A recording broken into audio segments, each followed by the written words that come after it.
السلام علیکم، میرا نام ہے نازیہ اور آج میں ریئیکٹ کرنے والی ہوں عبدالعطاری کے بیان پر جس کا ٹائٹل ہے قربانی کی فضیلت اینڈ قربانی کے مشائل۔ تو چلیے گا اس ویڈیو سٹارٹ کرتے ہیں۔ الحمدللہ رب العالمین والصلاة والسلام علی سید المرسلین اما بعد فاعوذ باللہ من الشیطان الرجیم بسم اللہ الرحمن الرحیم۔ پڑھیے الصلاة والسلام علیک یا رسول اللہ وعلی آلک واصحابک یا حبیب اللہ، الصلاة والسلام علیک یا نبی اللہ وعلی آلک واصحابک یا نور اللہ۔ سرکار مدینہ راحت قلب و سینہ صاحب معطر پسینہ صلی اللہ تعالی علیہ وآلہ وسلم کا فرمان عافیت نشان ہے، اے لوگو بے شک بروز قیامت اس کی دہشتوں اور حساب کتاب سے جلد نجات پانے والا شخص وہ ہوگا جس نے تم میں سے مجھ پر دنیا کے اندر بکثرت درود شریف پڑھے ہوں گے۔ صلو علی الحبیب صلی اللہ تعالی علی محمد صلی اللہ علیہ وسلم۔ بڑے مبارک دن اور بڑی مبارک راتیں ہمارے درمیان ہیں۔ سب سے پہلے کچھ بات کرتے ہیں قربانی کے حوالے سے، یہ کتنی بڑی نیکی ہے، کتنی بڑی سعادت ہے۔ حضرت سیدنا احمد بن اسحاق رحمۃ اللہ تعالی فرماتے ہیں، میرا بھائی باوجود غربت رضا الہی کی نیت سے ہر سال بقرہ عید میں قربانی کیا کرتا تھا۔ اس کے انتقال کے بعد میں نے ایک خواب دیکھا کہ قیامت برپا ہو چکی ہے، لوگ اپنی اپنی قبروں سے نکل آئے ہیں اور یکایک میرا مرحوم بھائی ایک چت کبرے گھوڑے پر، ایک خوبصورت 2 رنگ والے گھوڑے پر سوار نظر آیا اور اس کے ساتھ اور بھی بہت سارے گھوڑے تھے۔ تو میں نے پوچھا، یا اخی ما فعل اللہ تعالی بکا، اے میرے بھائی اللہ عز و جل نے آپ کے ساتھ کیا معاملہ کیا؟ تو وہ کہنے لگا، اللہ عز و جل نے مجھے بخش دیا۔ تو میں نے پوچھا کہ کس عمل کے سبب تجھے بخش دیا گیا؟ تو اس نے کہا کہ ایک دن کسی غریب بڑھیا کو بنیت ثواب میں نے 1 درہم دیا تھا، وہی کام آ گیا۔ پوچھا یہ گھوڑے کیسے ہیں؟ بولا یہ سب میری بقرہ عید کی قربانیاں ہیں اور جس پر میں سوار ہوں یہ میری سب سے پہلی قربانی ہے۔ میں نے پوچھا اب کہاں کا ارادہ ہے، کہاں کا عزم ہے؟ انہوں نے کہا جنت کا، اور یہ کہہ کر میرا بھائی میری نظروں سے اوجھل ہو گیا۔ سبحان اللہ سبحان اللہ۔ 2 بڑی اہم باتیں پتہ چل رہی ہیں اس سے۔ ایک تو کسی غریب کی مدد کرنا، ہمیں نہیں معلوم کہ ہم کسی کی مدد کر رہے ہیں اس کے دل سے کیسی دعا نکل رہی ہے، اس کے دل میں کیسی راحت پہنچ رہی ہے، اور ہمارے نہ جانے کتنے گناہ معاف ہو جائیں، اللہ کی رضا حاصل ہو جائے، جنت مل جائے۔ اور دوسرا جو قربانی ہے، سبحان اللہ، یہ انشاءاللہ جنت کی سواریاں بنیں گی، پل صراط کی سواریاں بنیں گی۔ آئیے ناظرین میں آپ کو نبی پاک علیہ الصلوۃ والسلام کی قربانی کے حوالے سے کچھ حدیثیں سناتا ہوں۔ پیارے آقا علیہ الصلوۃ والسلام فرماتے ہیں کہ قربانی کرنے والے کو قربانی کے جانور کے ہر بال کے بدلے میں 1 نیکی ملتی ہے۔ We can't able to count our hair، ہم اپنے سر کے بال نہیں گن سکتے، تو قربانی کے جانور کے سر پر کتنے بال ہوں گے، یا پورے جانور پر کتنے بال ہوں گے؟ تو جانور کے جتنے بال ہیں، ہر بال، ایوری ہیئر کے مقابلے میں اسے 1 نیکی ملتی ہے۔ یعنی اٹ مینز اگر کوئی قربانی کرتا ہے تو اسے ملینز اینڈ ملینز نیکیاں ملتی ہیں۔ مبارک ہو انہیں جو قربانی کرتے ہیں۔ ایک اور جگہ نبی پاک علیہ الصلوۃ والسلام فرماتے ہیں، جس نے خوش دلی سے طالب ثواب ہو کر قربانی کی تو وہ آتش جہنم سے حجاب یعنی روک ہو جائے گی۔ یعنی قربانی دیر آر 2 کنڈیشنز، خوش دلی کے ساتھ، اوپن ہارٹڈلی، بوجھ سمجھ کر نہیں، برڈن سمجھ کر نہیں، خوش دلی کے ساتھ، اور پھر ثواب کی نیت سے کی۔ ہاں یہ الگ بات ہے کچھ لوگ قربانی دکھلاوے کے لیے کرتے ہیں، پتہ چلے میں کتنے پیسے والا ہوں اور جناب میں کتنی بڑی بڑی قربانی کرتا ہوں۔ بالکل بڑے جانور کرنے چاہیے، ہیلدی جانور کرنے چاہیے، مہنگے جانور بھی قربان بالکل اللہ کی راہ میں خرچ کرنا چاہیے، لیکن نیت اللہ کی رضا، لوگوں کو دکھانا نہیں۔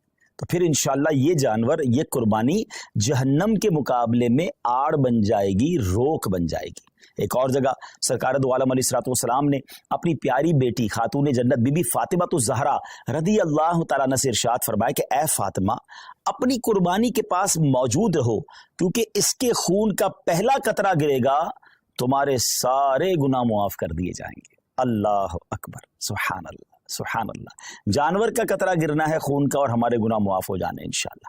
ایک اور حدیث سنیے، پیارے آقا علیہ السلام فرماتے ہیں، جس شخص میں قربانی کرنے کی وسعت ہو پھر بھی وہ قربانی نہ کرے تو وہ ہماری عیدگاہ کے قریب نہ آئے۔ اب اس میں سمجھایا گیا کہ اگر ہمارے پاس کیپیبلٹی ہے، ہم اس قابل ہیں، ہمارے پاس اتنی وسعت ہے کہ ہم افورڈ کر سکتے ہیں قربانی کو، اور جو شریعت نے جو اس کا نصاب رکھا ہے اگر ہم پورا کر سکتے ہیں تو پھر ہمیں قربانی ضرور کرنی چاہیے۔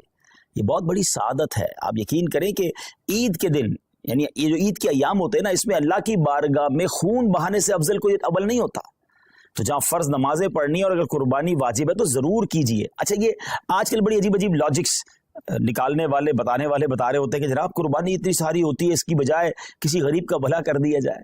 ان کو شاید پتہ ہی نہیں ہے کہ قربانی کی وجہ سے غریبوں کا کتنا بڑا بھلا ہوتا ہے. ویسے تو سوشل میڈیا پہ ہمارے بڑے تفصیلی کلپس موجود ہیں. پہلی بات تو ایک بات سمجھ لیں، میں اور آپ کوئی بھی نیکی کرتے ہیں اللہ کی رضا کے لیے. اگر میرے رب کی رضا ان دنوں میں قربانی میں ہے تو لبیک اللہم لبیک، میرے رب کی رضا ہے، میں قربانی کروں گا. میں ادھر ادھر کی باتیں نہیں سنوں گا کہ اس کے بدلے کچھ اور کر لو، اس کے بدلے کچھ اور کر لو. اور آپ غور کر لیں، ہر سال کچھ لوگوں کے پیٹ میں درد ہوتا ہے جب حج پہ لوگ جاتے ہیں کہ کروڑوں روپے خرچ کر کے وہاں کیوں جا رہے ہیں، کسی غریب کا بھلا کر دیں. اچھا جناب، یہ کروڑوں روپے کی قربانی ہو رہی ہے، کسی غریب کا بھلا کر دیں. 12 ربیع الاول کو اگر کوئی لنگر کرتا ہے، نیاز کرتا ہے، خوشی میں لائٹیں لگاتا ہے، تو کسی غریب کا بھلا، کوئی نہ کوئی لاجک لے کر آتے ہیں. یہ ساری لاجکس جو ہیں، آپ ذرا غور کریں اس کے پیچھے معاملہ کیا ہے. کبھی بھی آپ کو یہ سنائی دیتا ہے کہ جناب اتنا مہنگا موبائل فون لینے کی کیا ضرورت ہے، کسی غریب کا بھلا کر دیں. اتنی مہنگی واچ آئی ہے اور جناب اتنی مہنگی گھڑیاں پہننے کی ضرورت کیا ہے، کسی غریب کا بھلا کر دیں. برانڈڈ کپڑے پہننے کی ضرورت کیا ہے، کسی غریب کا بھلا کر دیں. جناب نیو ایئر نائٹ میں اتنی آتش بازی کرنے کی کیا ضرورت ہے، کسی غریب کا بھلا کر دیں. اپنے بچوں کی شادی میں اتنے قسم کے فنکشن کرنے کی ضرورت کیا ہے. نہیں، آپ کہیں نہیں سنیں گے. سارے غریب یاد آئیں گے کہ جب اللہ کی عبادت کی طرف مسلمان رجوع کرتے ہیں، جب ان کا شوق بڑھتا ہے کہ رب کی بارگاہ میں قربانی پیش کرے، خرچ کرے، اپنی جان کی قربانی پیش کرے، وقت دے، تو there is something wrong. اس باٹم ان ہارٹ میں کچھ گڑبڑ ہے. سمجھیے بات کو. اب میں آپ کو بتاتا ہوں، جس کو بہت زیادہ اس بات کی فکر ہے کہ غریبوں کا بھلا ہو جائے. یہ قربانی سبحان اللہ، یہ ایک ایسا شاندار فریضہ ہے اور ایسی خوبصورت یوں سمجھے کہ تہوار ہے، اسلامی تہوار ہے کہ جس کی برکت سے لاکھوں نہیں کروڑوں غریبوں کا بھلا ہوتا ہے فرام دا ڈے ون. اچھا، صرف پاکستان کی مثال لے لیں. ویسے ہمارے جتنے یہ جو تیسری دنیا کے بر صغیر کے ملک کہلاتے ہیں، جب بہت قربانی ہوتی ہے، پاکستان ہو گیا، ہندوستان ہو گیا، بنگلہ دیش، جہاں بھی غریب ممالک ہیں، مجھے بتائیے قربانی کے جانور آتے کہاں سے؟ 90% جانور وہ لوگ لے کر آتے ہیں جو اپنے گھروں میں، اپنے گاؤں گوٹھوں میں ان جانور کو پالتے ہیں. غریب لوگ ہوتے ہیں اور پورا سال پالتے ہیں تاکہ قربانی کے دنوں میں بیچیں گے تو اس سے ہمیں پیسے ملیں گے. تو ان لاکھوں کروڑوں غریبوں کا بھلا ہوتا ہے جب قربانی ہوتی ہے. اچھا، بزنس کا ماڈیول کیا ہے؟ What is the way to boost your business اور یور اکانومی؟ اس کا طریقہ یہ کہ ایک بندے کی جیب سے پیسہ نکلے اور وہ مختلف لوگوں کی جیبوں میں چلا جائے. امیر کی جیب سے پیسہ نکلے، غریب کی جیب میں چلا جائے. تو اب وہ غربا، وہ محنت مزدوری کرنے والے گاؤں گوٹ کے ولیجرز، وہ گاؤں گوٹ کے رہنے والے جانور لے کر شہروں میں آتے ہیں اور جناب اب امیر آدمی، اب جس کو اللہ نے استطاعت دی، وہ پیسے دیتا ہے اور ان کو گویا پورے سال کے لیے اتنی اماؤنٹ مل جاتی ہے کہ پورا سال وہ اپنا گھر چلاتے ہیں، نئے جانور پالتے ہیں. تو جناب پہلا فائدہ تو یہ ہو گیا. کہاں گئے پیسے؟ غریبوں کے پاس گئے. اچھا، لیکن جب وہ جانور کسی منڈی میں آئے تو اس منڈی میں ہزاروں لاکھوں، یوں سمجھے پوری دنیا میں اگر دیکھیں تو لاکھوں شاید مزدوروں کا بھلا شروع ہو جاتا ہے. کوئی چارہ کھلا رہا ہوتا ہے، کوئی لوڈنگ کر رہا ہوتا ہے، کوئی ان کا خیال کر رہا ہوتا ہے، ان کا روزگار شروع ہو جاتا ہے. پھر جب وہ خرید کر گھر لاتے ہیں تو سوزوکی والے، ٹرک والے، ان کا روزگار شروع ہو جاتا ہے. اچھا، منڈی میں صرف چارے والے نہیں، رسی والے، جانوروں کی خوبصورتی کی چیزیں ہوتی ہیں وہ بھی بیچ رہے ہوتے ہیں. ہزاروں لوگ آتے ہیں تو وہاں پر باقاعدہ سٹالز لگ جاتے ہیں، کھانے پینے کی چیزیں بکنا شروع ہو جاتی. کتنے غریبوں کا بھلا ہوتا ہے. اچھا، جب وہ جو جانور آپ کے محلے میں، ہماری گھروں کے قریب آ جاتا ہے تو اب گھر کے علاقے میں، بلڈنگ میں چوکیدار اور محلے والے جو لوگ جانور سنبھالتے ہیں ان کا روزگار شروع ہو جاتا ہے. سارے تو غریب ہیں. اچھا جناب، اور آگے چلتے ہیں. اس کے بعد جب قربانی ہوتی ہے تو کون کرتا ہے قربانی؟ ہم خود تو نہیں کاٹتے نا جانور کو. ہزاروں لاکھوں گوشت فروش قصاب اسلامی بھائیوں کا، اور ایک ایک قصاب کے ساتھ 5-5 6-6 ہیلپر ہوتے ہیں. ان کا ٹھیک ٹھاک روزگار بن جاتا ہے 3 دنوں کے اندر. اب وہ کون لوگ ہوتے ہیں؟ وہ بھی نارمل لوگ ہوتے ہیں، ان کو زبردست روزگار مل جاتا ہے. مسلمانوں کی جیب سے پیسہ ان کی جیبوں میں جا رہا ہے. اچھا، اب گوشت کٹ گیا، کٹنے کے بعد کیا ہوا؟ سارا ہم نہیں کھا جاتے، لوگ اپنے رشتہ داروں میں بانٹتے ہیں، بہت سارے غریبوں میں بانٹتے ہیں. تو لاکھوں لاکھ غریبوں کو گوشت ملتا ہے، بلکہ ایسے لوگوں کو ملتا ہے جنہوں نے پورا سال گوشت نہیں کھایا ہوتا، ان تک گوشت پہنچ جاتا ہے. اور آگے چلیے، اب جب گوشت اس کے کچھ دنوں کے بعد